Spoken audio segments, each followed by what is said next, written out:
Acompañan en este espacio de catequesis, hoy con un tema absolutamente especial y muy litúrgico, además muy actual. Estamos hablando de la Virgen María. Así como nos dimos cuenta con la introducción en esta canción tan bella que se llama El Diario de María, pues que nos ilumina de una manera preciosa la vida del Señor Jesús y nos muestra cómo ella estuvo a su lado durante todo el tiempo.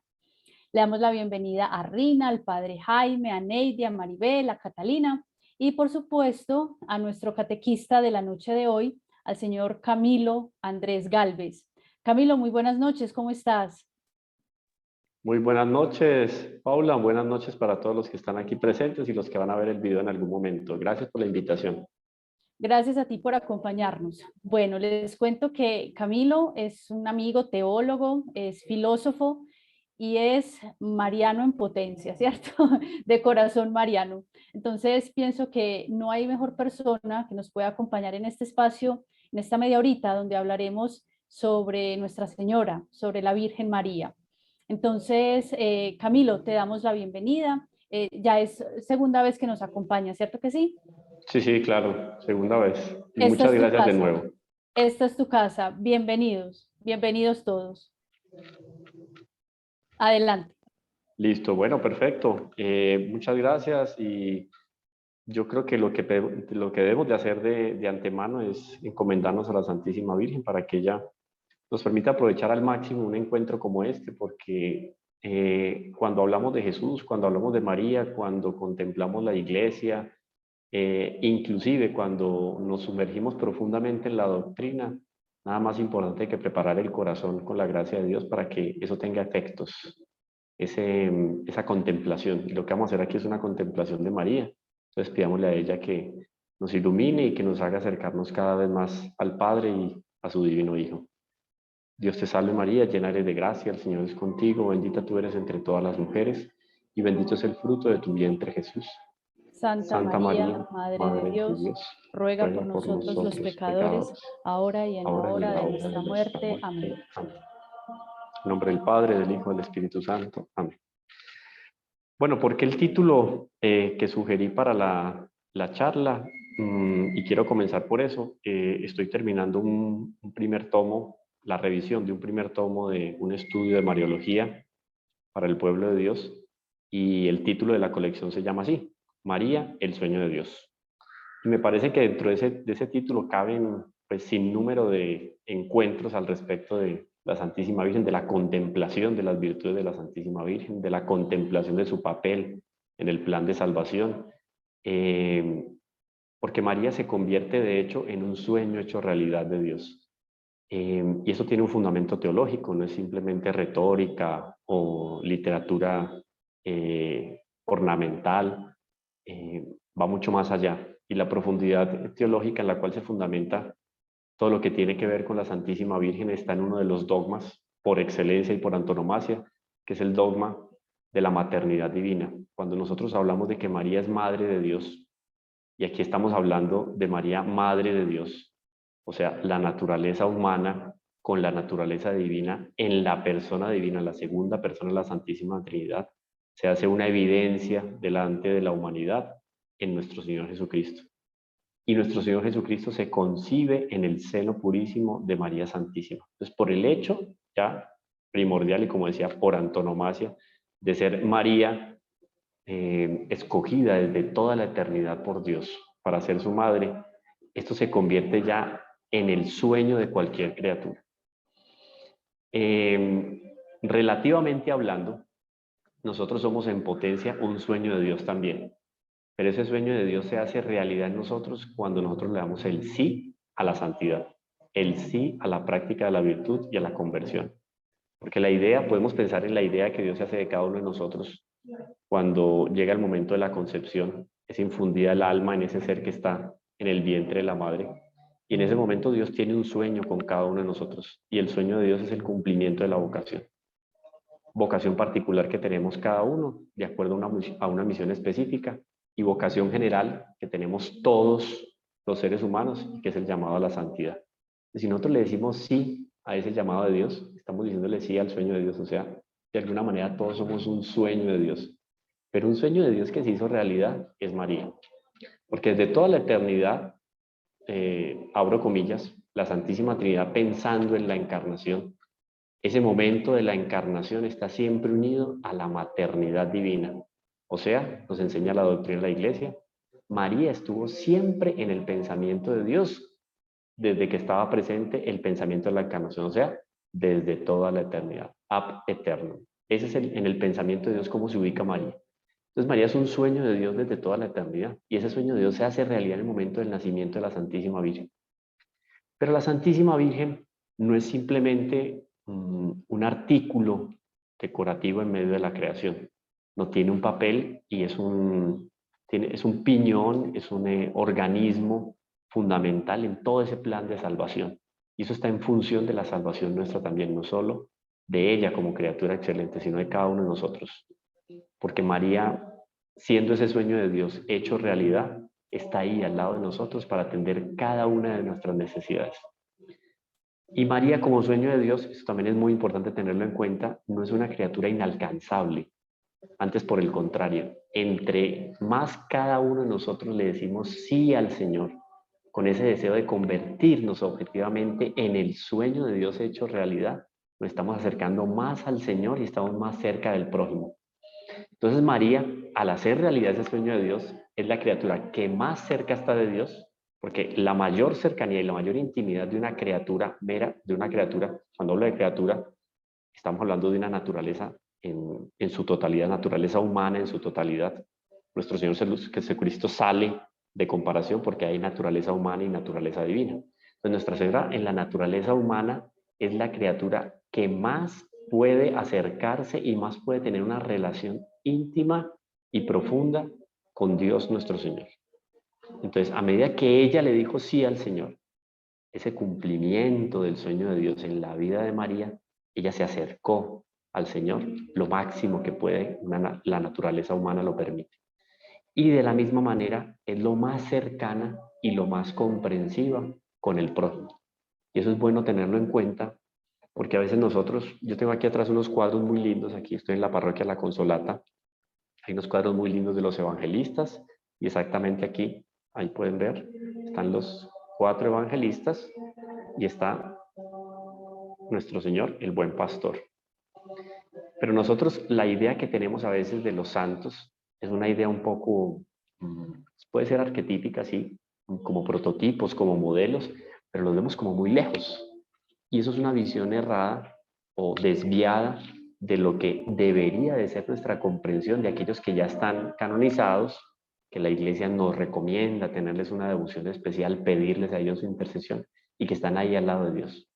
No por el hecho de que estén al lado de Dios y porque alcanzaron una perfección excelente, están lejos de nosotros, no. Estando cerca de Dios, están más cerca de nosotros, porque ven las cosas en Dios. Esto es un asunto teológico, pero digamos que es muy comprensible y se los acerco más. Ellos, los santos, y en primer lugar la Santísima Virgen, en la bienaventuranza, en la visión beatífica, en ese ver a Dios cara a cara, pues nos están viendo a nosotros en Dios. Por lo tanto, la realidad más real que ellos pueden contemplar la están teniendo ahí delante de Dios. Y la mayor cercanía que pueden tener a nosotros es ahí delante de Dios. Entonces, María está muy cerca de nosotros. Y para comprender esa cercanía de la Santísima Virgen, es bueno contemplar algunos elementos, por ejemplo, esa relación que ella tuvo con su divino Hijo aquí, en la vida terrena. Y podemos empezar hablando de la encarnación. Yo tenía algunos puntitos aquí que voy a ir conversando con ustedes y que inclusive ustedes me pueden ir también preguntando para que eso no quede solo un monólogo. Además que yo estoy viendo una pantalla aquí en negro porque nadie tiene la cámara encendida. Nadie tiene la cámara encendida. No, no se asusten. Es el sonido de la alarma, así que ya no podemos movernos mucho, ¿no? Pero si alguien quiere prender la cámara, excelente. Y si quieren hacer una pregunta, no tengo ningún problema a lo largo de la exposición. Para eso estamos, que se vuelve un poco más participativo. Entonces, comienzo con este elemento de esa relación de María con la segunda persona de la Santísima Trinidad. Y vamos a ir concatenando ideas ahí de tal manera que nos vamos a dar cuenta que María, de hecho, sí fue el sueño hecho realidad de Dios.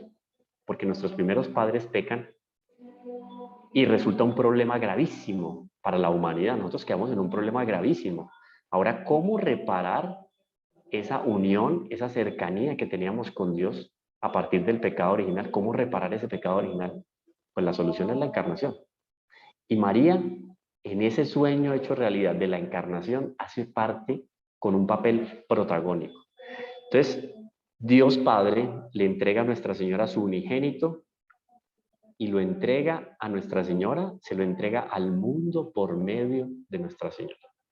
Y si esto sucedió, que también es un principio teológico muy interesante y muy profundo que debemos de tener muy claro en relación a la Santísima Virgen y a muchos elementos de la doctrina, es que si Dios lo permitió y Dios providenció todas las cosas para que fueran así, o sea, la encarnación viniera por medio de María, porque él perfectamente podría aparecer de 30 años, empezar a predicar, normal. El anuncio del reino se llevaba adelante en 3 años. Portentos, signos y milagros se realizaban, porque él siendo Dios no tendría impedimento para eso. Sin embargo, él de una manera arquitectónica quiso unirse a la naturaleza propia del hombre y quiso tener una madre y escogió a esa madre y escogió a la mejor madre, porque es esa madre en la cual el sueño de él de tener una madre se hizo realidad. Entonces, en la encarnación, él entrega el unigénito al mundo, pero lo entrega sola y exclusivamente por manos de la Santísima Virgen. Y aquí hay otro elemento muy interesante de la doctrina, y es el que en el acto de la encarnación, o en el milagro, en el misterio de la encarnación, no hubo concurso de varón. Únicamente el Espíritu Santo, o sea, la Santísima Trinidad que está ahí con Nuestra Señora. María se convierte entonces en esposa fidelísima del Espíritu Santo, es hija predilecta de Dios Padre desde siempre y ahora es madre admirable de Dios Hijo. ¿Por qué? Porque llegó el momento de la encarnación. Entonces Dios la escoge a ella y no es un capricho, o podemos decir entre comillas, es un capricho divino el de Dios haber escogido a Nuestra Señora. Y ese capricho no podría haber sido superior a ningún otro. O sea, esa era la manera de él llegar a los hombres. ¿Por qué era la manera más perfecta de llegar a los hombres? Pues porque así lo eligió, así lo escogió y así sucedió, según lo encontramos en la revelación. Entonces, María ahí queda consagrada como el camino más perfecto, más fácil, más recto, más seguro para llegar a Jesús y la manera también de Jesús llegar a nosotros, porque se quiso encarnar por medio de Nuestra Señora. Ahora bien, miren cómo María se convierte en ese clímax en la historia de la salvación en el cual Dios dice, aquí es el momento de la encarnación, la plenitud de los tiempos llega acá. ¿Cuántos patriarcas en el Antiguo Testamento, cuántos profetas y cuántos justos no suspiraron por la encarnación del Verbo? Sin tener propiamente una noción clara en el Antiguo Testamento de lo que iba a ser la encarnación del Verbo, pero pedían por la venida del Mesías, del Salvador. Muchísimos grandes hombres con virtudes. Moisés, ¿cuántas veces no dedicó su oración? ¿Cuántas veces escribiendo los textos que después iban a lograr recopilarse en torno al Pentateuco, etcétera? Un profeta como Isaías que escribe esos textos tan lindos y tan cercanos, o tan evidentes, más bien tan comprobables con la vida de nuestro Señor Jesucristo, pensaba en ese momento de la venida del Mesías, en que se hiciera una realidad las promesas que había para el pueblo de Israel. Bueno, muchos exhalaron, muchos suspiraron, muchos rezaron, muchos hicieron sacrificios, muchos ofrendaron sus vidas, pero solo Nuestra Señora, a partir de su presencia, ni siquiera la oración, antes de que ella hiciera una oración, con la aparición de María o con la llegada de María a la creación, con su concepción inmaculada, que es doctrina también de la Iglesia, otro dogma muy bonito alrededor de la Santísima Virgen, porque al ser ella ese sueño de Dios hecho realidad, ese sueño de Dios es impecable. Y como es impecable, entonces la Iglesia define, María es inmaculada. Ya en el primer momento de la concepción de María en el vientre de Santa Ana, tiene más santidad que todos los ángeles y todos los justos de la tierra, porque era el sueño hecho realidad de Dios. Ahora, solo por ese primer instante en la concepción, en el vientre de Santa Ana, Nuestra Señora conquistó más de lo que conquistaron los profetas, los santos varones y hombres justos del Antiguo Testamento, los patriarcas y las grandes mujeres como Esther, etc. Nuestra Señora es la gran conquistadora del clamor de Dios. ¿Para qué? Para hacerse un lugar en medio de la humanidad y poder llevar adelante la obra salvadora y la obra de la redención. María lo ha merecido y ha hallado gracia delante de Dios por la fuerza de su plegaria y la elevación de sus virtudes. ¿Cuántas veces Nuestra Señora, contemplando las Escrituras, hasta ese momento, estamos hablando obviamente del Antiguo Testamento, Nuestra Señora leyendo los textos o escuchando en la sinagoga la lectura de los textos sagrados o reuniéndose con algunas familias y desempolvando algunos pergaminos que lograban tener quizás familias más acomodadas dentro de Israel? Contemplaban un trecho por aquí de Ezequiel, de Isaías, etcétera, tal. Y ella pensando en esas palabras de Isaías sobre, sobre ella misma inclusive, porque hay textos de Isaías que hablan de Nuestra Señora. Ella como madre, como doncella, como virgen. Ella leyendo esos textos o escuchando la lectura de esos textos, ella sentía algo en su corazón que la hacía identificarse con esas palabras que estaban ahí, siendo exaltadas en sus oídos. Y con toda la humildad, ella sentía tal afinidad que ella decía, hay algo aquí en la cercanía de mi alma y de mi corazón que se ilumina cuando yo escucho esas palabras de Isaías. Claro, era la vocación que ella tiene, que tuvo desde toda la eternidad, a ser la madre de Dios, que le daba como una palpitación especial. Esa misma palpitación, esa misma sensación de alegría, de grandeza y de temor de Dios que, por ejemplo, sintió en el momento en que se encontró con Santa Isabel después de la Anunciación, cuando ella dice, ¿de dónde a mí que venga a visitarme la madre de mi Señor? O sea, es un reconocimiento de Nuestra Señora como madre del Salvador. Entonces, todas esas palabras llegan a los oídos de Nuestra Señora y ella humildemente reconoce que eso coincide con lo que ella lleva en su corazón y que el Mesías está cerca, está muy cerca, tan cerca que se va a hacer una realidad en el propio vientre de ella. Y hay una meditación muy bonita sobre el momento de la Anunciación que hace el doctor Pino Correa Oliveira, un gran pensador y teólogo católico del siglo XX, siglo XIX, siglo XX. Y el doctor Pino decía lo siguiente, decía que en el momento en que el arcángel San Gabriel se encuentra con Nuestra Señora en aquella casita de Nazaret, Nuestra Señora estaba en actitud de oración. Y de hecho, si pensamos en un libro de piedad, ¿qué libro podría ser? Volvamos al asunto del pergamino. Eh, un pergamino que tuviera Nuestra Señora con algunos salmos que de alguna manera le interesaban más a ella o con los cuales más se identificaba. No sé, leyendo un salmo, ya que tenemos aquí al buen pastor, el salmo del buen pastor. Leyendo ese salmo, ¿no será que Nuestra Señora tenía algunos pensamientos o algunos sueños? Ella también como madre ya soñaba con ese hijo que iba a tener, con la vocación que ese hijo iba a tener. Ella veía que iba a ser una vocación grandísima.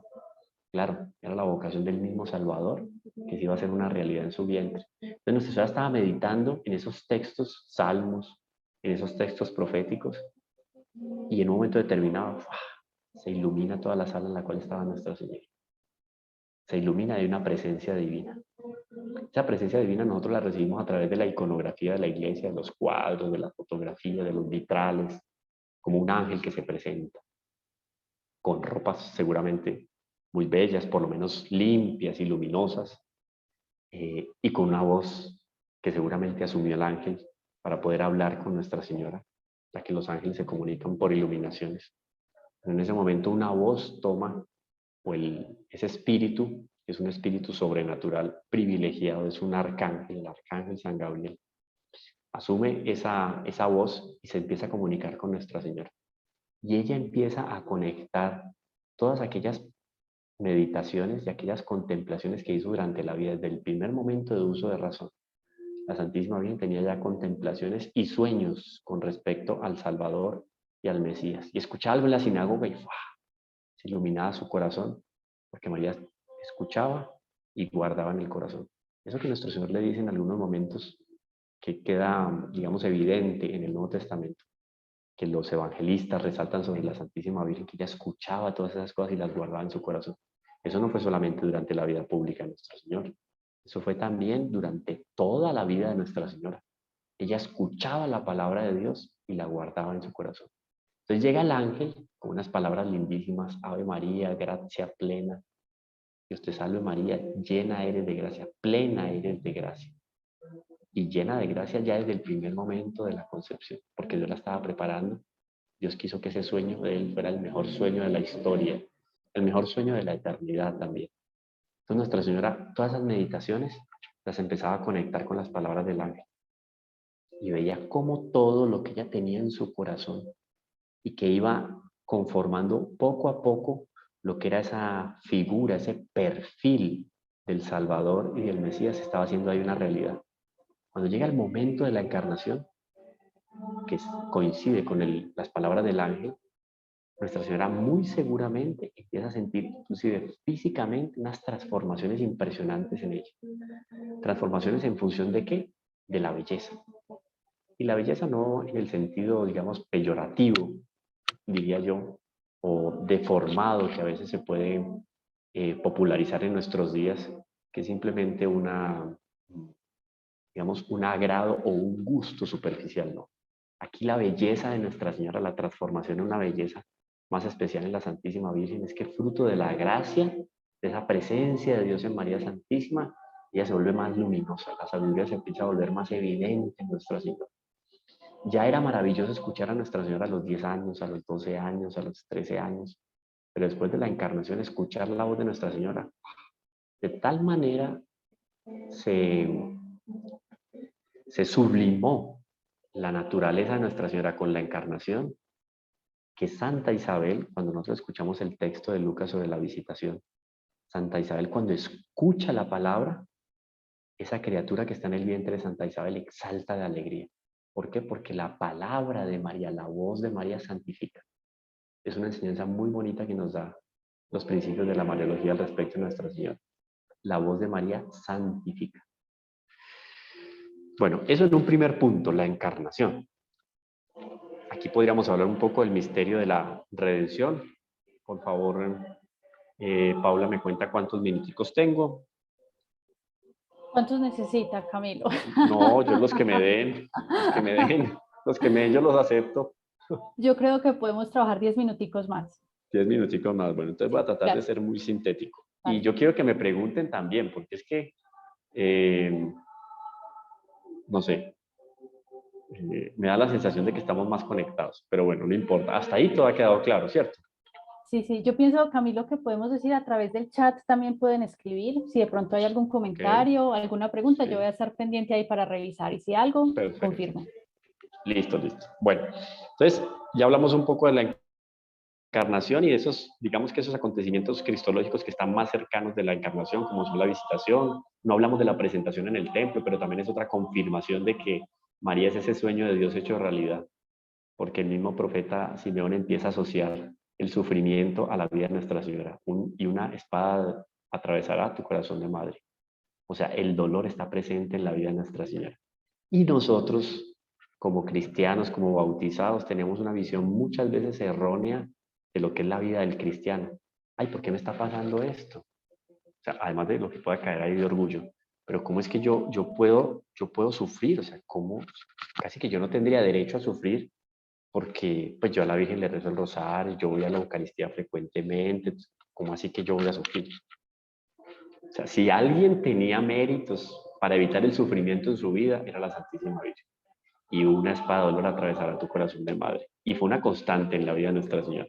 Nosotros contemplamos 5 gozos y contemplamos 7 dolores de Nuestra Señora, porque fue más el dolor de Nuestra Señora en la vida que el gozo.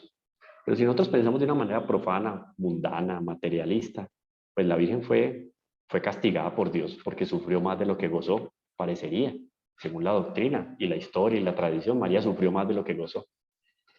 Pero eso es una visión reduccionista de lo que es el cristianismo, porque la vida nuestra propiamente dicha está en la eternidad. Entonces María ahora goza de una alegría que no tiene ninguna otra criatura, inclusive las que ya gozan de la bienaventuranza, porque todo eso que fue permitido por Dios de sufrimiento en su vida fue exaltado en gloria, en virtud y en resplandor en la eternidad. O sea, fue una inversión propiamente, no solo de Nuestra Señora, sino de la divina providencia, permitiendo en María Santísima que se diera ese fenómeno, digamos, del dolor. Ahora en la redención, encarnación, redención. Porque es María, estamos hablando de María en el misterio de Cristo, es ese sueño que se vuelve realidad. Dios Padre comunicó a María su fecundidad en cuanto una pura criatura era capaz de recibirla, para que pudiera ella engendrar a su hijo y a todos los miembros de su cuerpo místico. Entonces aquí quedamos todos conectados a la maternidad de Nuestra Señora.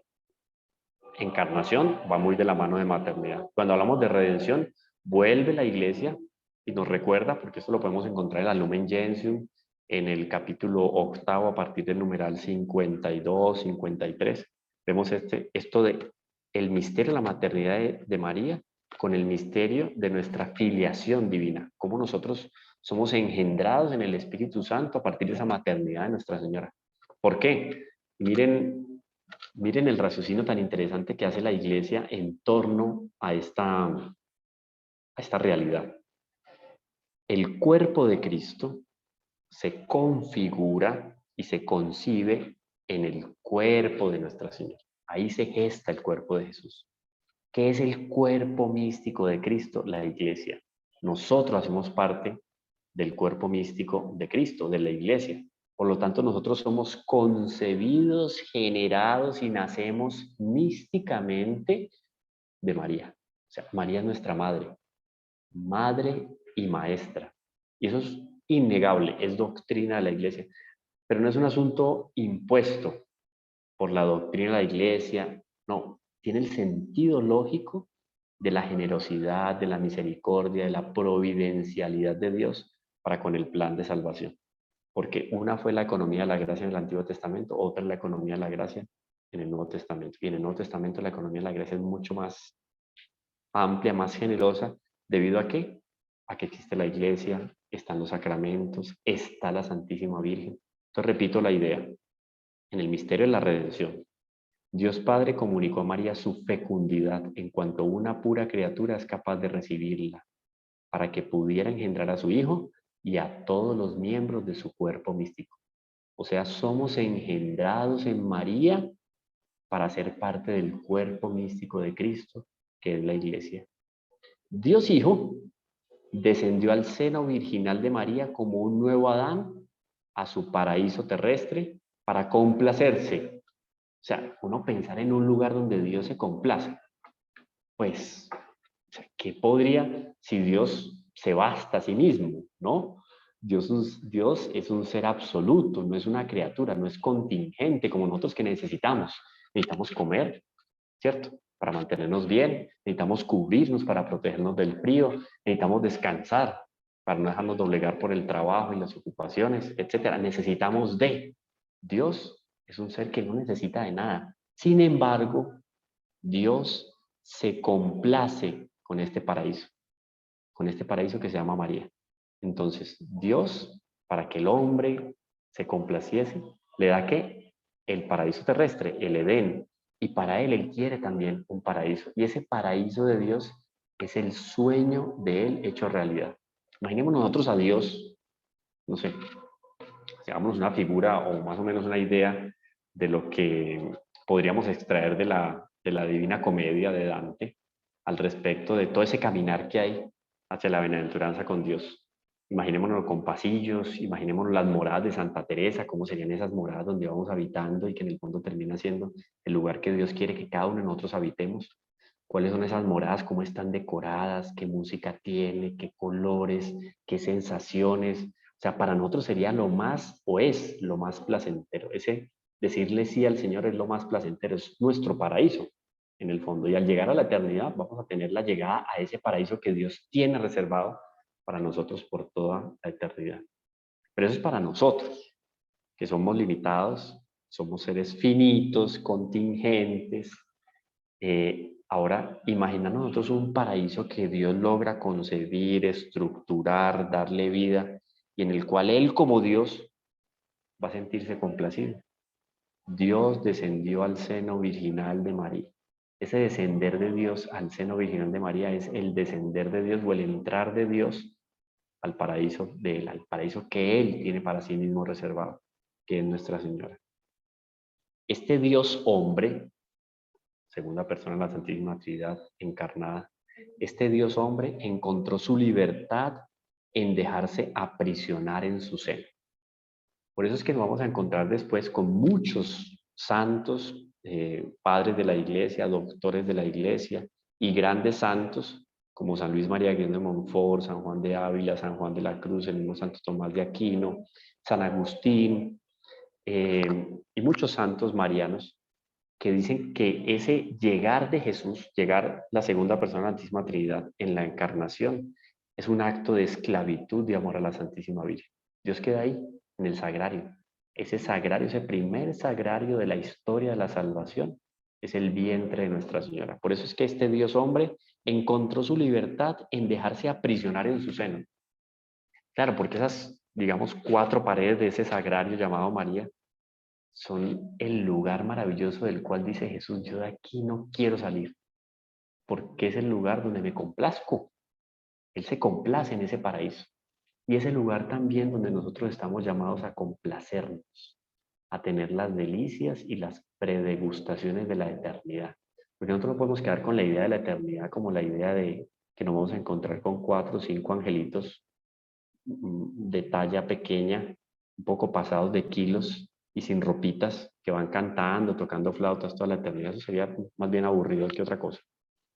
La eternidad termina siendo, y la bienaventuranza termina siendo, ese encuentro con Dios en el cual yo me siento realizado plena y absolutamente. O sea, para mí no hay nada más espectacular que llegar a esa presencia de Dios.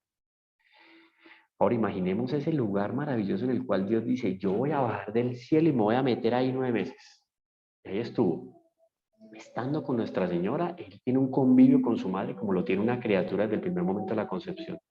Siente lo que la madre siente, escucha lo que la madre escucha.